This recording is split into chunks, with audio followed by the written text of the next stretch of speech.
መጽሐፍትን በድምጽ ኢዮብ ዮናስ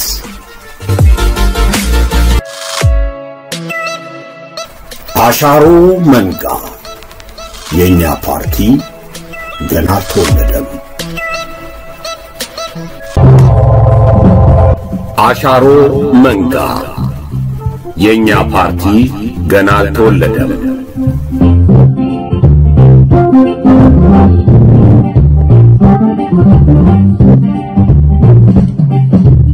ደራሲ ያለው አክሊሉ 2010 ዓመተ ምህረት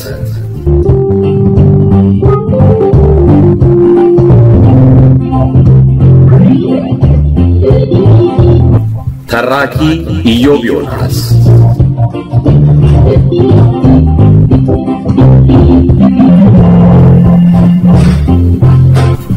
አሻሮ መንጋ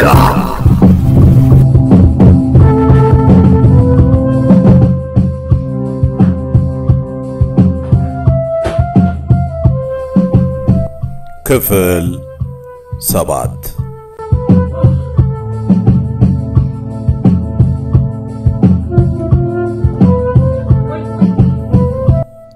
ይድረስ ለሚመለከተው ሁሉ ፍትህ ስጋና ደሟ ወይም አጥንትና ጅማቷ የማይታይ የሰው ልጅ ነፍስ ናት። ሰባዊም ይሁን ዲሞክራሲያዊ ገላዊ የሚባል ማህበራዊ የሰው ልጅ የህልውና መሰረት ፍትህ ናት። ፍትህ ያጣ ህብረተሰብ በነፍስ አልባ ቅራቅንቦ ይመሰላል። ለአንዳንዶቻችን ህግና ፍትህ የሚባሉ ቃላት ትርጓሜ ሊምታታብን ይችላል። ህግ የበላይ መስሎ ከታየን ሐቁ እንደዚህ አይደለም። ህግ ፍትህን ለማንገስ የሚረቀቅ ሰው ሰራሽ መሳሪያ ነው። ህግ ይፈጠራል፣ ይሻሻላል፣ ይሻራል። ፍትህ ግን ያለች የኖረችና ነዋሪ ናት። ህብረተሰቡ በየዘመናቱ እርስ በርሱ ሲናቆር የኖረ አንደኛው ፍትህን ልንጠቅ ሲል ሌላኛው አላስነጥቀም እያለ ሲከላከል ነው።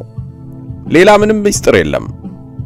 የኢኮኖሚ የበላይነት፣ ፖለቲካዊ ንግስና፣ ሹመት፣ ሽረት፣ ሰላም፣ ጦርነት ቢባል አስኳሉ ጉዳይ ፍትህን ለማሳጣት ወይም ለማስከበር የሚደረግ ትንቅንቅ ከመባል ውጪ ሌላ ምንም ትርጉም የለውም።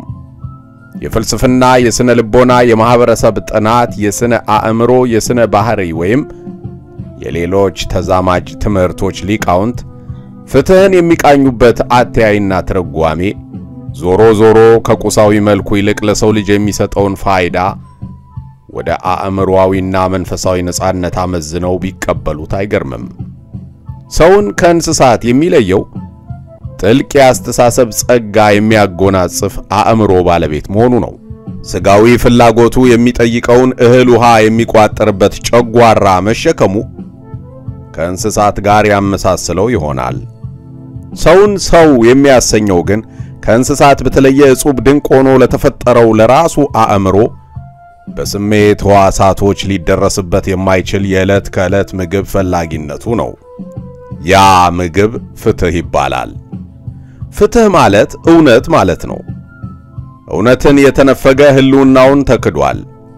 የተካደ ደግሞ ሽንፈትን አከናንቦ ነፍስን ለሚነጥቅ ገዢ ለማጎብደድ አይፈቅድም። የተቃውሞው የትግሉ መነሻ ፍትህን ማጣት ስለሆነ ይህን ተፈጥሯዊ ጸጋ ለማስመለስ ዋጋ ይከፍላል። ሆድ ባዶ ሲቀር ከሱቅ ወይም ከገበያ ምግብ እንደሚገዛው ሁሉ አእምሮ በረሃብ ጠኔ ሲመታ ምግቡን ፍለጋ ትንቅንቅ ይጀምራል። ፍትህ አይገዛም፣ አይሸጥም፣ አይበደሩትም፣ አያበድሩትም። ታግለው ያገኙታል እንጂ። ርቀት መሄዱን እንተወውና ከደረስንበት ከደርግ ዘመነ መንግስት ብንነሳ ፍትህ ጠፋ ያሉ ግለሰቦችና ቡድኖች ለፍትህ ትንሣኤ ተነስተናል ሲሉን አይተናል። የተጸነሱት ሁሉ ግን ተወልደው አላደጉም። የተወለዱትም ከፍትህ ረሃብ አላላቀቁንም። ስሙን እንጂ ግብሩን የማያውቁ አሻሮ መንጋ እስኪሰለቸን ድረስ በስማችን ነገደ። በሀብት ንብረታችን ቀለደ። በየዋህነት አምኖ የተከተለ ዜጋ ታሰረ፣ ታረደ፣ ተሰደደ። ፍትህ ከተቀፈደደችበት ሰንሰለት ሳትፈታ ሚስጥሯ ሳይመረመር ዓመታት ነጎዱ። የዛሬው ባለወንበር ህዋት በድርሻው የአማራ ገዢ መደብ ብሔራዊ ፍትህ ስላሳጣኝ ነጻነቱን እፈልጋለሁ ሲል ከአባቱ ሻዕቢያ ጋር ሸፈተ። ህወሓት ብሔራዊ ነጻነቴን ስጡኝ እንዳላለ በለስ ሲቀናው ልጆች እየወለደ ወደ መሃል ሀገር ገስግሶ ኢትዮጵያን እገዛለሁ እንጂ አልገነጠልም ማለቱ ተሰማ። አመራሮቹም አሻግረው ያዩት ድል አይቀሬነቱን ሲረዱ ሁለት ሀገር ሁለት መሪነት አማለላቸው። በመጨረሻ ሻዕቢያ ነጻነት አወጀ። አውጆ ግን በጎሬው ተወስኖ አልተቀመጠም። ባለውለታ የበኩር ልጁን አጅቦ 4 ኪሎ ገቡና በሀብት ክፍፍል ቅሬታ ተባልተው ባድማ ላይ ፍልሚያ እስከከፈቱበት ጊዜ ድረስ በጋራ ገዙን። እኛም እንዴት ያለ ያማረ ፍትህ ይዘንብልን ይሆን ብለን አንጋጠን ጠብቀን እንዳልነበር አቀርቅረን ተከዝን። አጉል ጀብደኝነት፣ ክህደትና የማስመሰል ልማድ አንቆ ያንጎላጀን እንጂ አንድ የተዘነጋ እውነት ስለመኖሩ ስንቶቻችን እናውቅ ይሆን? ህወሓት በዚህ ስም መጠራት ሳይጀምር ማገብት፣ ተሃክት፣ ምንትሴ እየተባለ የትጥቅ ትግል ሲያካሂድ ጨካኝ የምንለው ደርግ በትግራይ ህዝብ ላይ ታንክና መድፍ እንዳትተኩሱ እያለ ይከለክል ነበር።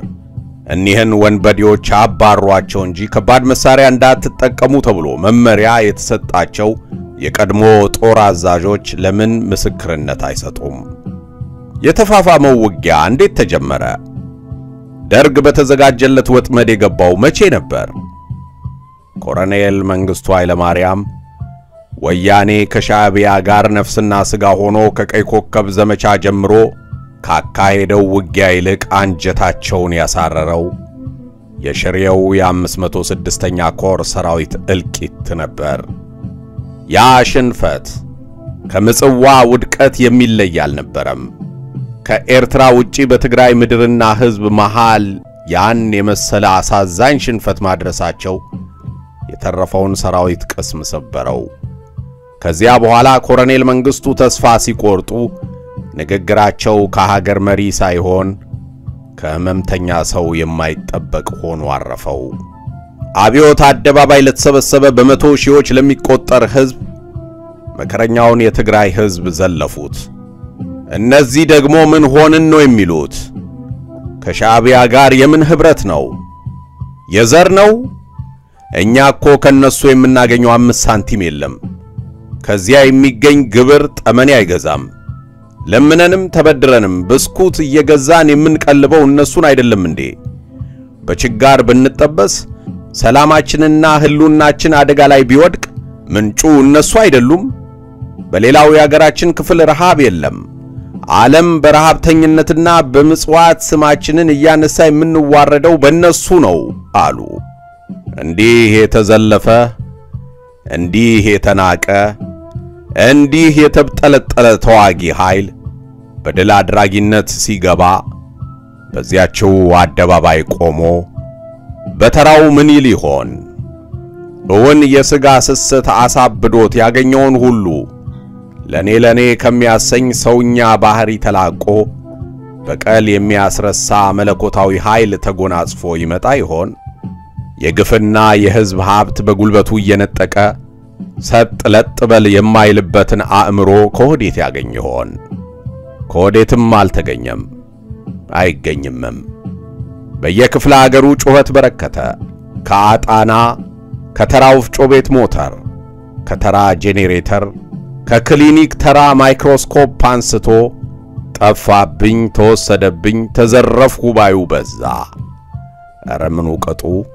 አብያተ ክርስቲያናትና የቅርስ ማኖሪያዎች ሳይቀሩ ንብረት ጠፋብን፣ ታጣቂዎች ወሰዱብን፣ ድረሱልን በማለት ተንጫጩ። ታጋይ ነኝ ባዩ የድል አጥቢያ አርበኛው በባለ ወንበር ዘመዱ የሚመካው ሁሉም እንዳሻው ፈነጨ። አዲስ ገቡ ታጋይ በበኩሉ እኔ ሰው ንብረት ልነካ ቀርቶ ሌባ ሳያመኛል አለ።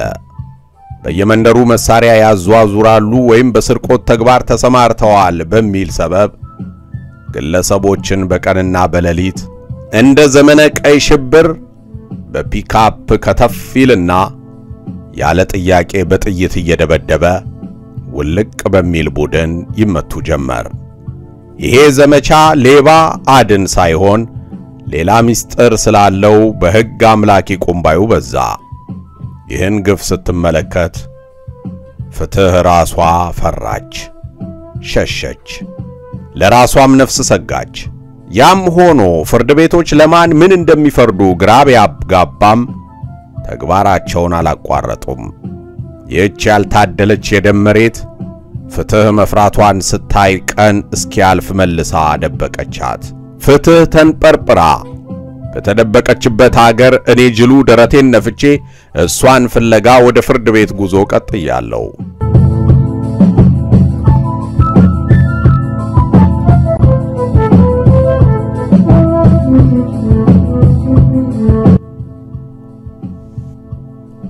ዕለቱ ሰኞ ከጠዋቱ 3 ሰዓት ሆኗል።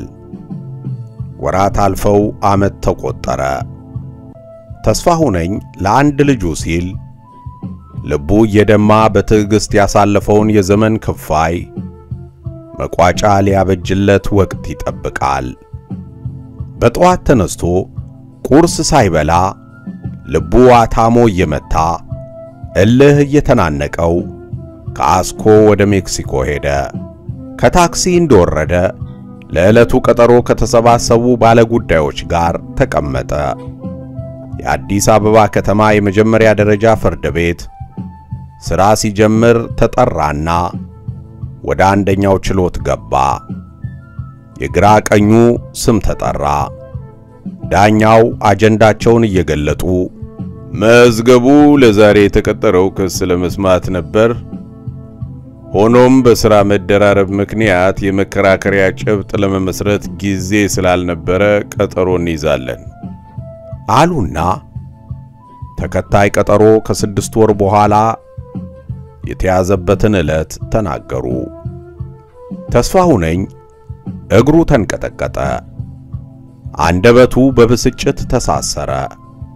የሚናገረው ጠፍቶበት ሲቁለጨለጭ ታጋይ አጽባሃ እጅ ነስቶት ከችሎት ወጣ። እንደምንም አቃስቶ ክቡር ፍርድ ቤት ተከሳሽ ቤቴን ሰብሮ ገብቶ በገዛ አዲስ አበባ አልጋይ ላይ እየተኛ በገዛ ዕቃዎቼ እየተገለገለ እኔ ቤተሰብ ይዤ የደሞዜን እኩሌታ ለአከራይ እየከፈልኩ እንዴት ለሌላ 6 ወር ይቀጠርብኛል? ጉዳዩ ውስብስብ አይደለም። ዛሬ ክሱ ሊሰማልኝ ይገባ ነበር። ይሄ ባይቻል እንኳን አጭር ቀጠሮ ሊሰጠኝ ሲገባ ብሎ ዝባዝንኬውን ሊያሽጎደጉድ ሲዳዳ ወጣቱ ዳኛ በቁጣ ፍርድ ቤቱ የሚሰራው በአጀንዳ ቅደም ተከተል ነው፣ ጨርሰናል ሲሉ ሕግ አስከባሪው ፖሊስ ተጠግቶ ይውጡ አለው። ሊገፋው እየቃጣ ከችሎት አብዶ እንደወጣ አጽባሃ ከፍርድ ቤት በር አጠገብ ቆሞ አንተ ዘው ለምርብሽ ነው የምትሰራ ያለው፣ ብታርፍ ይሻላል። ቤቴ ስትል ሌላ ችግር ታመጣለህ ነግሬሃለሁ አለው። ተስፋሁነኝ አፉን እንደሬት እየመረረው በለሰለሰ አነጋገር ወንድሜ አንተ ታጋይ ስለሆን ሌላ ቤት ብትጠይቅ የምትከለከል አይመስልኝም። ከኔ ጋር ምን ጉዳይ አለ? በደሌን በተሸከምኩ ለምንስ ታስፈራራኛለህ? ሲል ጠየቀው። ወሬ አቁምና እረፍ ብዬሃለሁ ቻው ብሎት ከሚጠብቁት ሰዎች ጋር ተቀላቅሎ ተጓዘ። ወደ ኢቲቪ ህንጻ ተጉዞ አሳንሰር ውስጥ ገብቶ 7ኛ ፎቅ ቢሮ ደጃፍ እስኪደርስ ነፍሱን አያውቅም። ከዚያም ወደ ቢሮው ሊገባ ሲል አይኑ ከሆነ ሰው ጋር ሲገጣጠም ህልም ይሁን ገሃድ መለየት አቅቶት ለሴኮንዶች አፉን ከፍቶ ተገትሮ ቀረ። ሰውየው ከተስፋሁነኝ አለቃ ከአቶ ተከስተ ጋር በትግርኛ እሺ ደህና ዋሉ እንደዋወል ተባብለው እንደተለያዩ ወደ አሳንሰሩ መጠበቂያው አቀና። ያየውን ነገር ለማመን ተቸግሮ አሁንም ከፍርድ ቤት ግቢ አልወጣሁም እንዴ ሲል ራሱን ጠየቀ። አጽባሃ በለበጣ ፈገግታ ገላምጦት ሄደ። ግራ ተጋብቶ ፈጦ እንደቆመ ዘርአይ ከጀርባው መጥቶ ተስፋው ነኝ ሰላም ነህ አለው። መልስ አልሰጠውም። አዋዝቶ ከግቢ ይዞት ወጣና ከዋናው ፖስታ ቤት መግቢያ ጫፍ ከሚገኙት ሻይ ቤቶች ወደ አንዱ ይዞት ገባ። ሰሞኑን ለሥራ ወደ ደቡብ ክልል ሄጄ ስለነበር አልተያየንም፣ ሁሉ ሰላም አለ ዘርአይ። አሁንም መልስ ሳይሰጠው ማዶ ማዶ እየተመለከተ ተዘጋ። ተስፍሽ ሲደብርሽ ራስሽን መደበቅ አትችይም፣ ልጅሽ ደህና ነው ሲል ጠየቀው። ማዘናጊያ ወሬ እየጫረ ደህና ነው፣ ባለፈው ሳምንት ወደ አፋር አሳይታ ሄደሽ ነበር አሉ። ሥራ አሪፍ ነበር? አልነበረም አለው በቁጣ። ደንገጥ ባለ ድምፅ ምን ነው የተፈጠረ ችግር ነበር ሲል ጠየቀው። በዕለቱ ባጋጠመው ድርጊት ሆድ ብሶት ሳለ ለመስክ በሄደበት ወቅት ያጨሰው ገጠመኝ ትውስ ሲለው የዘመኑ ሥርዓት ውልድ የሆነውን እንከን አፍርጦ እንዲህ ሲል መለሰለት።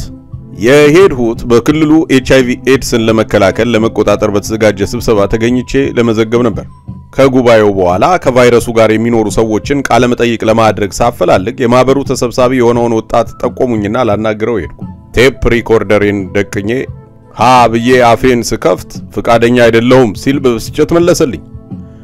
እንደምንም አግባብቼ ካረጋጋሁት በኋላ ኮልተፍ ባለ ጣፋጭ አንደበት ኢኔ ቃለ መጠይቅ ቢሰጥ ደስ ይለኝ ነበር፣ ግን የመስጊያ ቤት አለቆች አይወዱም። ኢኔ ቫይረስ አለኝ፣ ግን ቢናገር በሬዲዮ ወይም በቴሌቪዥን ሲታይ አለቆች ንዲድ ይላሉ። ምክንያቱም ኤድስ የአማራ በሽታ ነው። አንተ የኛ ሲም ሊታጠፋ ብለው እናንተ ወደ ሀገር ሲትሄዱ ይኮታሉ። ስለዚህ ቢከር ይሻላል ሲል መለሰልኝ። ይሄ አማራ የሚባል ህዝብ መከራውና ኃጢያቱ ማለቂያ የለውም። ባይገርምህ ባለፈው ደቡብ ሲዳሞ ዞን የገጠር ቀበሌዎችና የልማት እንቅስቃሴን ለመቃኘት በግብርና ጽሕፈት ቤት መኪና ሄደን ነበር።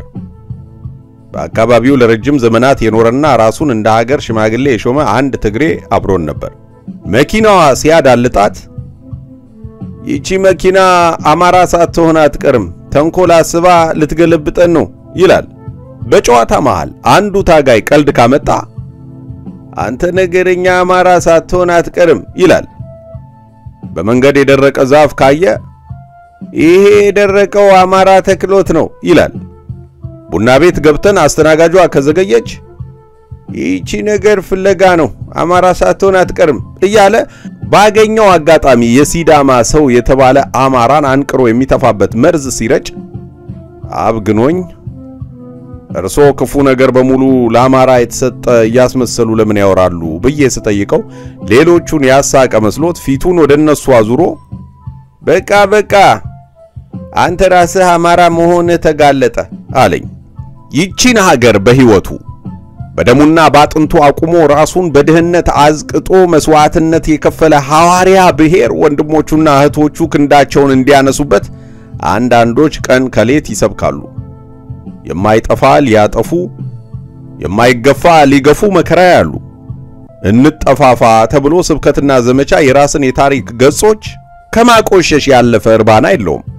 ሙከራው ግን እንዴት ያጸይፋል ሲል አፈጠጠበት። ዘርአይ ቅስሙ ተሰበረ፣ አዘነ። ከአንገቱ አቀርቅሮ ቆየና ተስፍሽ ይሄ አንዳንድ ግለሰቦች ስርዓቱን ለማስጠላትና ጥቅም ለማካበት የሚያናፍሱት አፍራሽ ወሬ ስለሆነ እርሰው። ይልቅ ዛሬ ፍርድ ቤት ቀጠሮ እንደነበረህ ነግረኛል። ምን ተባለ? ለ6 ወር ተቀጠረ። አጽባሃ የሚባለው ወንበዴም ካለቃዬ ከተቀስተ ቢሮ ሲወጣ አይን ተገጣጠም። ምን አለህ ሲል ጠየቀው ፊቱን አኮማትሮ። ያልሁህን አልሁ አለው ስሮቹ ተገታትረው ደሙ እየፈላ። ዘርአይ ተስፋውነኝን ካንጀቱ ይወደዋል። ግልጽ በልቡ ያለውን በድፍረት የሚናገር አድርባይነት የማያውቅ ላመነበት ጉዳይ የመጣው ቢመጣ በጸጋ ለመቀበል የተዘጋጀና በመስሪያ ቤቱ ብዙ እስስቶችን ለከርሳቸው ሲሉ አመልና ቅርጽ ከኪሳቸው የመጀረጡ በመቀያየር መስሎ ለመኖር የሚጠቀሙበትን ዘዴ የሚጸየፍ ይለዋል። እንደ ተበሳጨ ጠርጥሮ ከግቢ ይዞት የወጣው ሰውዬ በሰማው ነገር ራሱ የባሰ አሮ በልተንስ አለው። ዕቃ እንደጠፋው ሁሉ ከአንገቱ አቀርቅሮ ግራ ቀኝ እየተመለከተ ተከተለው። ቢሮ ከገባ በኋላ አናቱን በሁለት እጆቹ ቀብሮ ጠረጴዛው ላይ ለ30 ደቂቃ ያህል ተኛ። ሲነቃ ራስ ምታት ቢጤ ሲወጋው ወደ ፋርማሲ ለመሄድ በሩን ሲከፍት ዳዊትና ዘርአይ ወደ እርሱ ሲመጡ ተገናኙ። በአካባቢው የሚገኙ የግልም ሆነ የመንግስት ሰራተኞች እንዲሁም ሌሎች ደንበኞች ምሳ ለመብላት ወደሚተለተሉበት ወደ ኢትዮጵያ ንግድ ባንክ ሰራተኞች ክበብ ይዘውት ሄዱ። ፓስታ ፉርኖ አዘው እየበሉ ይወያያሉ። ተስፋሁነኝ ምግቡ መርዝ ውሃው ደም እንጂ ቃና ያለው እህል አልመስል ብሎት በአፉ ውስጥ ያንገዋልለዋል። ደምስሮቹ በግንባሩ ላይ ተገምደው ሊፈነዱ ደርሰዋል። ዳዊት በለዘባ አነጋገር ተስፍሽ አትተክዝ፣ ፍትህ ትደበቃለች እንጂ አትጠፋም፣ የጊዜ ጉዳይ ካልሆነ በቀር ቤትህን እንደምታስመልስ አትጠራጠር፣ አትደበር ኦኬ አለው።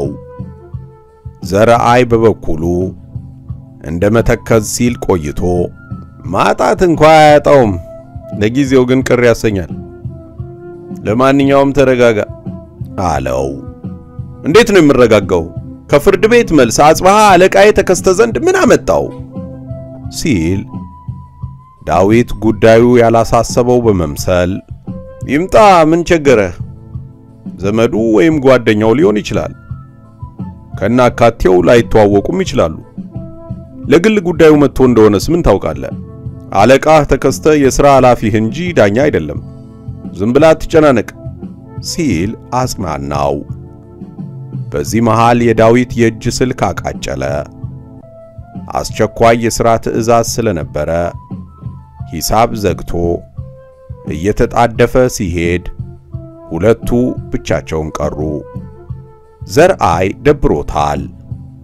ፊቱ በቅሬታ እንደተዋጠ በረገበ ድምፅ ተስፋሁነኝ ብሔራዊ ውትድርና አገልግለህ ነበር ሲል ጠየቀው። ለምን ጠየቀኝ አለው የባሰ ተደናብሮ። ኧረ ዝም ብዬ ነው። ወይ መከራ! የደርግ ወታደር ነበር ተብዬ አንዳች ነገር ተጠንሶልኝ ይሆን? ኧረ እንደዚህ የሚባል ነገር የለም፣ እንዲያው እንትን ማለቴ ሁኔታውን ለማወቅዬ ነው አለ። በውስጡ ምነው ባልጠየቅኩት ኖሮ ብሎ እየተጨነቀ። በቀበሌ ተመልምዬ እንደማንኛውም ወጣት 2 ዓመት ሰራዊት ውስጥ አገልግዬ ተመልሻለሁ ተስፍሽ ሲል ቀጠለ። ትንሽ እንደ መረጋጋት ባለ ስሜት በእናንተ ዝግጅት ክፍል ውስጥ ጥሩ አቅም ካላቸው ሰዎች ውስጥ አንዱ ነህ። በመምህርነት ሙያም እስከ ኮሌጅ አስተምረሃል። ኤንጂኦ አካባቢ ሰርተሃል። ከዚህ ቤት ብትወጣ የተሻለ እንጂ ያነሰ ሥራ አይጠብቅህም። ለምን አትተውም? በባህሪህ ቀጥተኛና ግልጽ ነገር ነህ።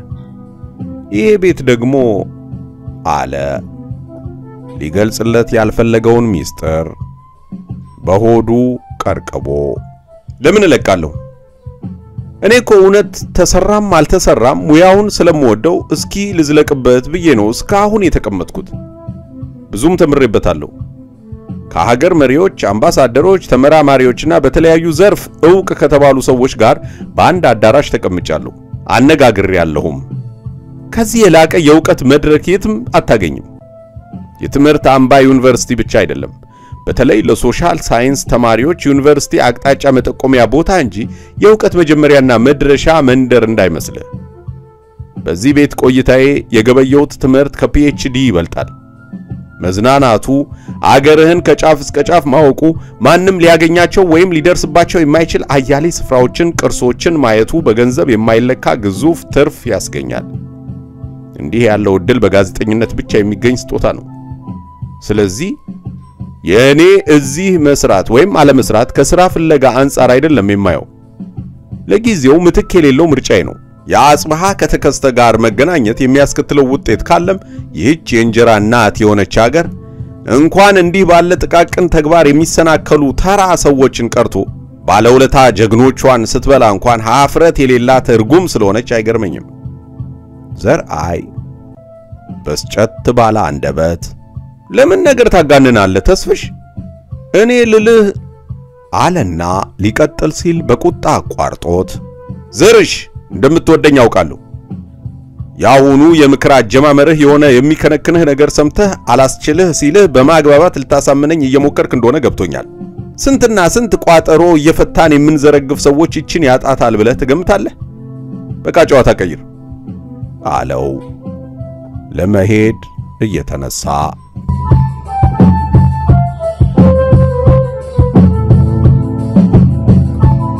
ሳምንታት አለፉ። የቀኑ ሙቀት እንደ እሳት ይለበልባል። ትንሽ ትልቁ ይነጫነጫል። ኮት የለበሰው አውልቆ በትከሻው ያንጠለጥላል። ሹራብ የደረበው እንዲሁ።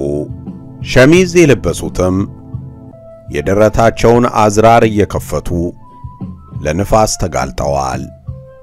ወጣት ሴቶች እንኳን ሰበብ ተገኝቶ ወትሮም ስለመኖሩ የዘነጉትን እምብርትና ጡት ለመንገደኛው ያውላችሁ ብለው ጥለውት ያጓጓሉ። አፍዝዞ አደንግዞ ምራቅ ከሚያስውጠው የአንዳንዶች ያማረ የሴት ቅርጽና የገላ ድምቀት ጀምሮ የድግስ ሊጥ ማብኪያ በርሜል የሚመስል እንደሞላ የቅቤ አቁማዳ ተውዘፍዝፎ የሚውሸለሸል የብዙ ሴቶች ሰውነትም ተጋልጦ ይታያል። እሳት ያልነካው ሊጥ የመሰለና በእሳት ተቃጥሎ የተለበለበ ግንድ የመሰለ ገላ ምኑ እንዲታይ ተፈልጎ ለአደባባይ እንደተሰጠ ባይታወቅም እነርሱም ለትዕይንት ቀርበዋል። መታረሪያ እግር፣ ዝሆን እግር፣ የተደፋ ኮልባ የመሰለ ባት፣ እህል ዞሮበት የማያውቅ የመሰለ ሆድ፣ አጥንት አልባ መሳይ ወገብ፣ ከሱሪ ወገብ ተርፎ የሚንዘላዘል ቦርጭና ከእናቷ ጀርባ እየተከተለ ዱክ ዱክ እንደሚል ሕፃን ሽቅብ ቁልቁል እየተንቀጠቀጠ ባለቤቱን የሚከተል ዳሌ ሁሉ የሰሞኑ ሙቀት ጉድ አፍልቶበት በግማሹ እዳሪ ውሏል። የውጭው ሙቀት በየመዝናኛ ቤቱና በየመኖሪያ ቤቱም ገብቶ ማምለጫ በመጥፋቱ ብዙ ሰው በቀላል አልባሳት መከላከል ይዟል። ዳርሰማ ሆቴል በደንበኞች ጢቅ ብሏል። ካፕል ብሎክ በሚባል አቅጣጫ የሚስተናገዱ ተገልጋዮች አንዱ ካንዱ አይተያዩም። ስፍራው ከአቡነ ጴጥሮስ ወደ ዮሐንስ በሚወስደው አውራ ጎዳና ተጉዞ መድኃኔ ዓለም ትምህርት ቤት አካባቢ ሲደርስ ሽቅብ ሄዶ ገባ ባለ ዘዋራ ቦታ ላይ ይገኛል። ሆቴሉ በባህላዊ ጌጣጌጦች የተዋበ፣ አስተናጋጆቹም በአቀባበልና በመስተንግዶ የልብ የሚያደርሱ፣ ምግቡ እጅ የሚያስቆረጥም ቢሆንም ዋጋቸው ወገብ ያጎብጣል። ከብዙ ጎጆዎች መካከል በአንደኛዋ ሁለት ሰዎች ተቀምጠዋል። ሰውየው እጥር ምጥን ያለ ጠይም ወንዳ ወንድ፣ መልኩን ራሰ በራነት የተጋራው፣ ሲናገር ረጋ ያለና ፈገግታው የማይስብ ደረቅ ነው። አቶ ተከስተ ገብረስላሴ ይባላል። የተስፋሁነኝ አለቃ። ሴትየዋ የተስፋሁነኝ የትዳር ጓደኛ ወይዘሮ ሰብለ ግዛው ናት። የዕለቱ ሙቀት ተጋብቶባቸው እርሱ የሸሚዙን ቁልፎች በረጋግዶ ካኔቴራው ይታያል። ሰብለ ደረቷና ጀርባዋን በግማሹ የሚያሳይ ብጣቂ ነገር ለብሳ ላይን መከላከያ ስስ ሻሽ ደርባበታለች። ተከስተ ቢራ ይጠጣል። እርሷ ለስላሳ ይዛለች። ተከስተ ከወገኖቹ በደረሰው የስለላ ውጤት መሰረት ተስፋው ነኝ ትዳሩ ጤናማ እንዳልሆነና በዚያ ቀዳዳ ሾልኮ ማከናወን ያለበትን ድርብ የቤት ሥራ ተቀብሎ ነው የመጣው። መስሪያ ቤት ብትመጪ ለመወያየት ስለማይመች ነው ስልክሽን ከማህደር አግኝቼ እዚህ የጠራውሽ። ገብቶኛል አለች ሰብለ በጥርጣሬ አይን እየተመለከተችው። ቤተሰብ የህብረተሰብ ብሎም የሀገር መሰረት ስለሆነ እንክብካቤና ድጋፍ ይፈልጋል። ቤተሰብ ሲጎዳ የብዙ ሰው ህይወት አብሮ ይመሰቃቀላል። እንዲህ አይነት አደጋ በጣም ያስጨንቀኛል አለና ምላሷን ለመሰለል ሁለመናዋን በትኩረት እየተከታተለ ንግግሩን ቀጠለ። ተስፋው ነኝ በስራው ጠንካራና በስነ ምግባሩ ምስጉን ሆኖ ሳለ ይሄ ደረቅ የሚባል ነገር ከብዙ አቅጣጫ አልተወደደለትም። በዚህ የተነሳ የሥራ ዋስትናውን የሚያሳጣ አደጋ ተከስቶ ልከላከልለት ብሞክርም ከብዶኛል። ሆኖም የስንብት ደብዳቤ ከመጻፍ በፊት ለማስቀረት ጥረቴን አላቋረጥኩም። አንቺን የፈለኩሽ እንድታግዢኝ ነው። የሚሆነው ስለማይታወቅ በቅድሚያ እንድታስቢበትና ቀስ በቀስ የስነ ልቦና ዝግጅት አድርጎ እንድታረጋጊው የወንድምነቴን ልገልጽልሽ ፈልጌ ነው። ውይ አለች ከንፈሯን ጥላ እያናናቀች። ልታባረሩት ነው እንዴ? እኔ ታዲያ ምንድነው የማግዝህ ስትለው ያለ መጨነቋ ገርሞት ማለቴ ድንገት እንዲሰናበት ከተወሰነ ልጅ ይዞ ያለ ደሞዝ መቆየቱ ለጊዜው ማስቸገሩ ስለማይቀር በሚፈጠረው ክፍተት እንዳትጎዱ ሰጋው። እንደነገርሽኝ ከሆነ አንቺም የቤት መቤት ነሽ አላት። እሱ ጣጣ የለውም። በቃ ለዚህ ነው የፈለከኝ? አዎ ልቤ ስለተሰበረ ግራ ገብቶኝ እስኪ ባይሆን ባለቤቱን ላናግራት ብዬ ቀጠርሁሽ። ይሄንማ በስልክም ቢሆን ልትነግረኝ ትችል ነበር። እንዲህ ያለ ጉዳይ በስልክ አይከብድም? ቡና ቤት ውስጥ ነገርከኝ፣ ቤት ቁጭ ብዬ ነገርከኝ፣ ታክሲ ውስጥ ሆኜ ነገርከኝ፣ ለኔ ለውጥ የለውም። ተስፋው ነኝ ስራውን የሚያከብር ታማኝ ታታሪ ለእውነት ካለ ማንንም የማይፈራ እንደሆነ ላረጋግጥልህ ፈልጋለሁ። የምታባረሩት በዚህ ምክንያት ከሆነ ይደነግጣል ምናምን ብለህ እንዳታስብ። የምንቸገር ሰዎችም አይደለንም። ጥሩ ዘመዶች አሉት። በማንነቱ የሚተማመን ጎበዝ እንደሆነ ራስህም በደንብ የምታውቅ ይመስለኛል። ስለዚህ በቀጥታ ለራሱ ንገረው፣ ችግር የለውም አለችው ልትገላምጠው እየቃጣት። ትክክል ነሽ፣ ግልጽና ቀጥተኛ እንደሆነ አውቃለሁ። የፖለቲካ አቋሙን በአደባባይ የሚናገር ብሎ ሊቀጥል ሲል ጣልቃ ገብታ ፖለቲካ ምናምን ጉዳዩ አይደለም፣ የመሰለውን ከመናገር ውጪ የማንም ፓርቲ አባል አይደለም። የሱ ችግር ምን እንደሆነ ልንገርህ ስትል ጠየቀችው። ምንድነው አለ በጉጉት። ይሳደባል። በቃ ስድቡ አጥንት ይሰብራል። አይቶ ማለፍ አይሆንለትም። ማስመሰል አይችልም። በጥቅም አይገዛም። በጣም የዋህና ሩህሩህ ነው። ስለዚህ ባለቤትሽን ልናባረረው ስለሆነ ምን አስተያየት አለሽ እያልከኝ ከሆነ እኔን አማክራችሁ ውሳኔ እንደማትሰጡት ስለማውቅ ከዚህ በላይ መናገር አልችልም። ስምህን ማን ነበር ያልከኝ? ስትል ጠየቀችው ተዘንግቷት።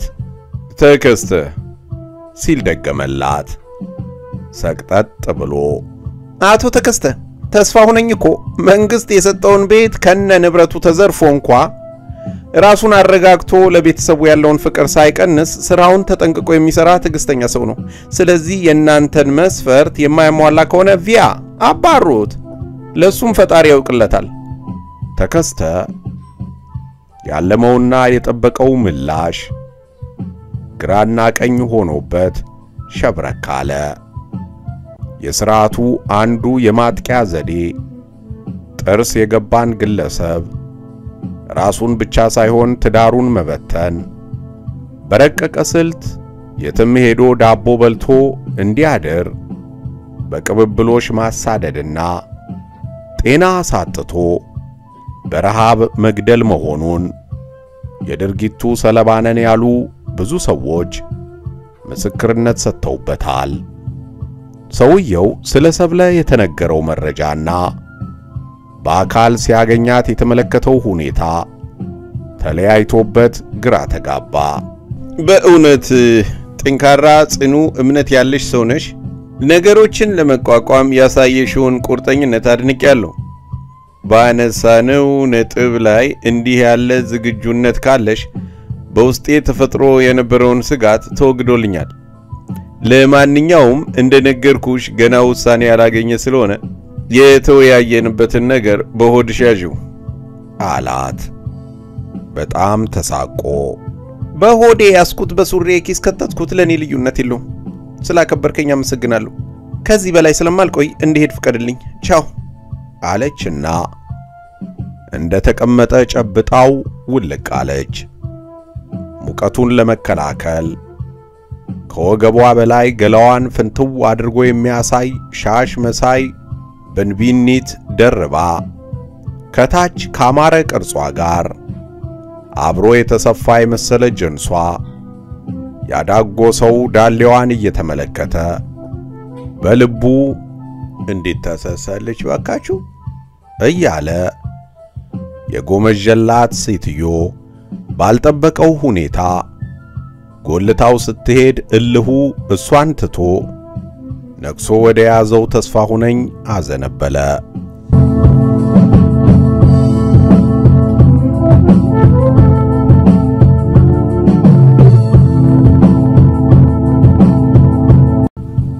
አሻሮ መንጋ የኛ ፓርቲ ገና አልተወለደም ከያለው አክሊሉ 2010 ዓመተ ምህረት የዛሬ ትረካ የስካሁኑ ነበር። በቀጣይ ክፍል እንደገና እስክንገናኝ ቸር ይግጠመን።